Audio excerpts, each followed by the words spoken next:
நமஸ்தே குட்டீஸ். நம்மளோட குட்டி ஹிந்தி லேர்னர் சேனல்ல தமிழ் வழி ஹிந்தி கல்வி பார்த்துட்டு இருக்கோம். அதுல இன்னைக்கு நம்ம பார்க்க போறது பகுதி 43 எதிர்காலம், அதாவது ஃபியூச்சர் டென்ஸ், பவிஷ்ய கால். அதான் நம்ம பார்த்துட்டு இருக்கோம். போன வீடியோல பார்த்ததோட தொடர்ச்சி தான் இன்னைக்கு பார்க்க போறோம்.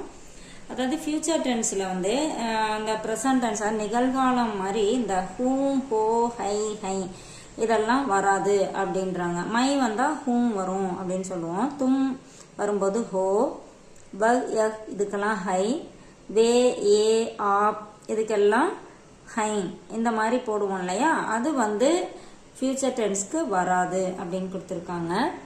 மை ரோஜ் சவேரே 5 பஜே உட்டூங்கா. இந்த மை வந்தா ஹூம் வராம எப்படி வந்திருக்கு, உட்டூங்கா அப்படின்னு வந்திருக்கு. நான் தினமும் காலையில் 5 மணிக்கு எழுந்திருப்பேன். அடுத்தது ஹாத் முஹ் சாஃப் கருங்கா, கை முகம் சுத்தம் செய்வேன். அடுத்தது காபி பிவுங்கா.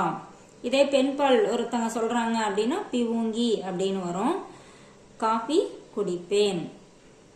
फिर பாட் படுங்கா और लिखूंगा. பிறகு பாடம் படிப்பேன், மேலும் எழுதுவேன். அடுத்தது उसके बाद नहाऊंगा. उसके बाद नहाऊंगा அதற்கு பிறகு குளிப்பேன். இங்கேயும் பெண்பாலா இருந்தா நஹாவுங்கி அப்படின்னு வரும். அடுத்து பாருங்க, 10 मिनट तक पूजा करूंगा. இது எல்லாமே ஆண்பால் வர மாதிரி கொடுத்துருக்காங்க. பெண்பாலா இருந்தா கருங்கி அப்படின்னு வரும். 10 நிமிடம் வரை பூஜை செய்வேன். 9 மணிக்கு அலுவலகம் போவேன். शाम को 6 बजे घर चलूंगा. மாலையில் 6 மணிக்கு வீட்டிற்கு செல்வேன். मैं 8 बजे तक समाचार पत्र पढ़ूंगा या समाचार सुनूंगा और कभी कभी दूरदर्शन भी देखूंगा. இது எல்லாமே இந்த ஊங்கா ஊங்கா இதெல்லாம் வருது இல்லையா, அது எல்லாமே பெண்பாலா இருந்தா ஊங்கி அப்படின்னு சொல்லிட்டு அது சேஞ்ச் ஆகும். அடுத்து பாருங்க, இது தமிழ்ல பாருங்க, நான் 8 மணி வரை செய்தித்தாள் படிப்பேன் அல்லது செய்திகள் கேட்பேன், மேலும் தொலைக்காட்சி பார்ப்பேன். உஸ்கே பாத் போஜன் கருங்கா. அதற்கு பிறகு சாப்பிடுவேன். அதன் பின் சாப்பாடு சாப்பிடுவேன் அப்படின்னு இங்க மீனிங் கொடுத்துருக்காங்க. அடுத்து பாருங்க 11th one, 9 பஜே दूध पीऊंगा. 9 பஜே दूध पीऊंगा. 9 மணிக்கு பால் குடிப்பேன். அடுத்து 12th one பாருங்க, துரந்த் சோ ஜாவுங்கா. உடனே தூங்கி விடுவேன். இங்க பெண்பாலா இருந்தா துரந்த் சோ ஜாவுங்கி அப்படின்னு சொல்லிட்டு வரும்.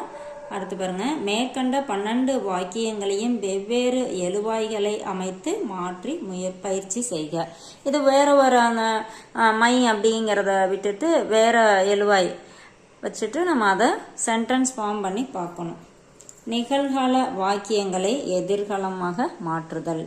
அதாவது ப்ரெசன்ட் டென்ஸ் வாக்கியம் இருக்குல்ல சென்டென்ஸ், அதை ஃபியூச்சர் டென்ஸா எப்படி மாத்துறது அப்படிங்கறது இங்க கொடுத்துருக்காங்க. நிகழ்கால வாக்கியத்தின் எழுவாயுடன் சேர்ந்திருக்கும் தா, தே, தி என்னும் விகுதிகளை நீக்கிவிட்டு, இதுல இருந்து தா, தே, தி இந்த இது வருது இல்லையா, அதை நீக்கிட்டு அவ்வினையுடன் எதிர்கால விகுதிகளை எழுவாயின் எண் மற்றும் பாலின் படி இணைத்து எழுதுக. வினை பகுதியுடன் தா, தே சேர்ந்திருந்தால் எழுவாய் ஆண்பால் எனவும், தீ சேர்ந்திருந்தால் பெண்பால் எனவும் அறிதல் வேண்டும். நிகழ்கால விகுதிகள் தா, தே, தீயின் படியே எதிர்கால விகுதிகளின் கடைசி எழுத்தும் கா, கே, கி என அமையும். இதோட தொடர்ச்சியை நம்ம அடுத்த வீடியோல பார்க்கலாம். தேங்க்யூ.